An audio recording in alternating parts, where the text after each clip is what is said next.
Hello, I'm Brandon Lee, and this is the first episode of Magic the Journey.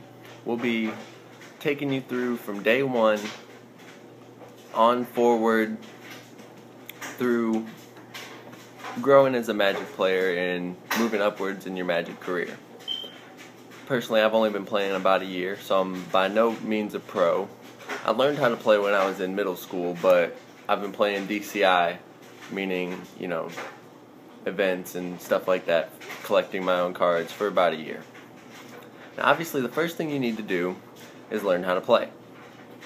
I don't have time to explain all the intricacies and rules of Magic, but I can give you a broad understanding of what you do and the general mechanics of the game.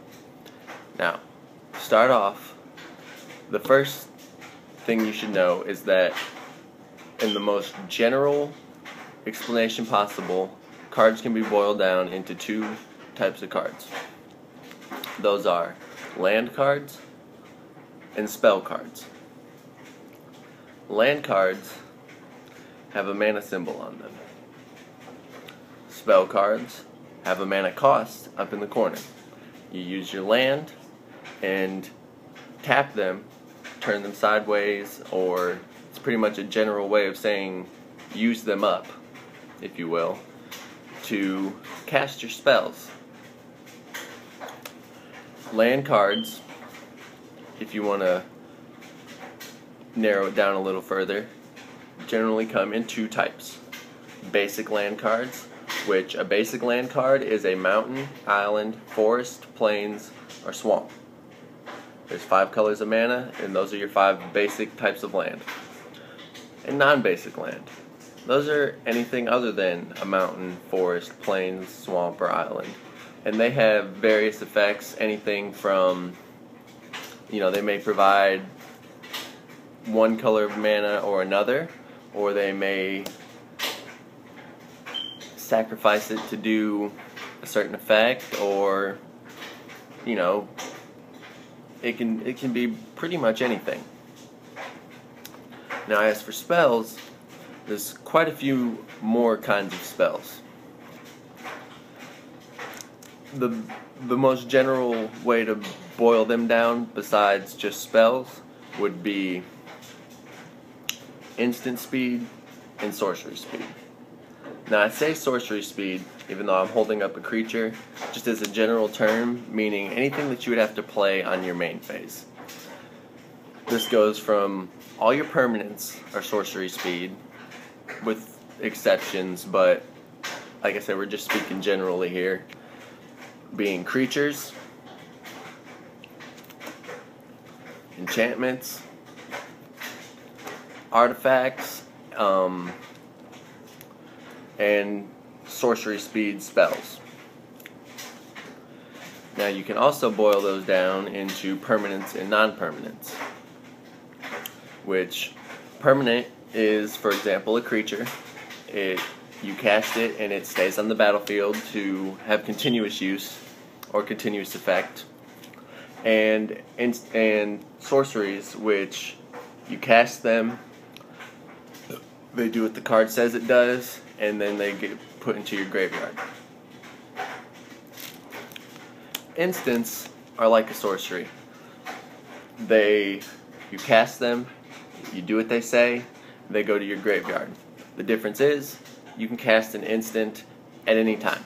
During your opponent's turn, the end of your opponent's turn, during your upkeep, literally any time.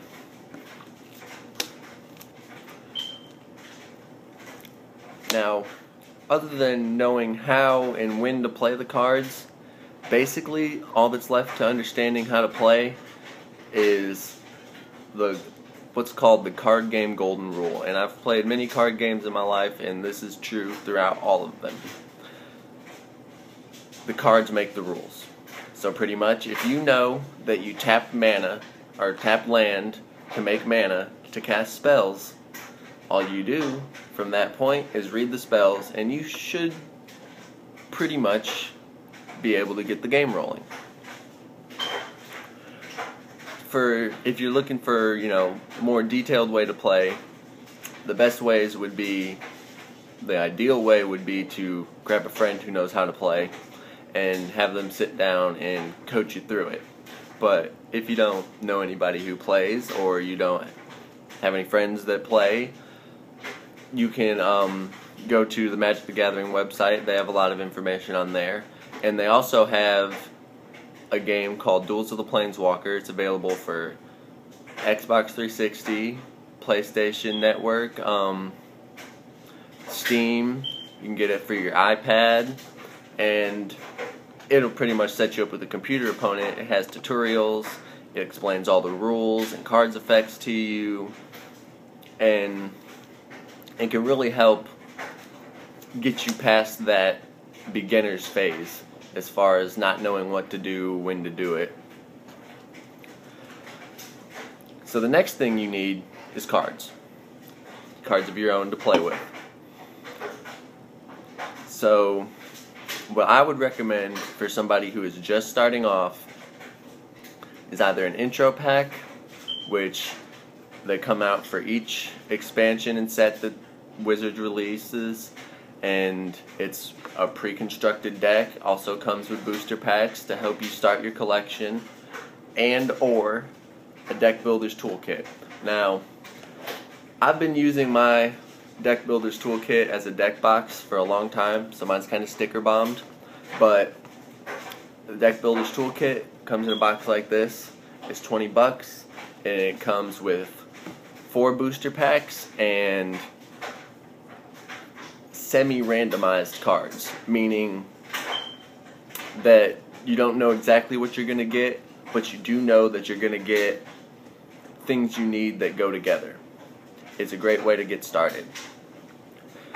Once you got started, which in the second part of this video I'll cover a deck tech on what would be what I consider a good beginner's deck, you move on to things like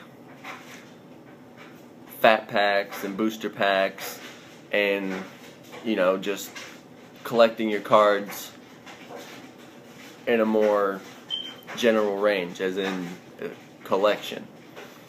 A fat pack, they typically cost $40 retail. They come with 9 booster packs of all of one set. They come with a player's guide for that set, which is really useful when you're starting off, because it's a book that lets you see every card in the set, so you can know what you're looking for as far as deck ideas, trading, everything. You get to see everything in the set, and gives you some tips and advice about the cards in the set too. And the best way to collect cards is to buy in bulk.